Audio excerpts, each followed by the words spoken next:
Bonjour, je suis le professeur Elias Zerouni, je suis à l'université Johns Hopkins maintenant, et à l'origine j'étais né en Algérie et je suis parti aux États-Unis à l'âge de 24 ans pour poursuivre des recherches.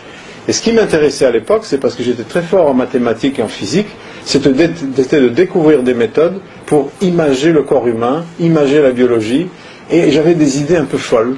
À l'époque, mes professeurs me disaient, mais écoute, Elias, c'est pas quelque chose que tu peux faire ici. Et quelqu'un m'a dit, écoute, le pays où c'est possible, c'est les États-Unis, tu devrais y aller, et essaye. Et je suis parti là-bas, j'avais même pas assez d'argent pour durer 3 mois. Et quand je suis arrivé à l'université Johns Hopkins en 1975, tout jeune, j'ai parlé à mon professeur, et puis je lui ai dit, écoute, j'ai cette idée, je crois qu'on peut diagnostiquer les cancers du poumon en essayant d'utiliser un scanner et de mesurer le calcium, quelque chose qui à l'époque était considéré comme un peu science-fiction. Vous savez ce qu'il m'a dit?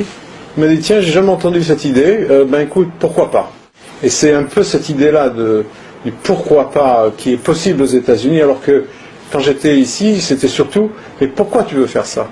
Et cette idée-là, c'est vraiment ce qui m'a permis, à terme, vraiment de bénéficier un peu du système de recherche des États-Unis qui est basé sur le mérite. Donc j'ai commencé à faire ces études-là et puis ça a marché. Ma recherche a donné des résultats. Et donc d'une étape à une autre, j'ai continué à faire des recherches dans les scanners, ensuite dans la résonance magnétique. Nous avons développé des méthodes qui sont maintenant utilisées dans le monde entier, j'ai des brevets.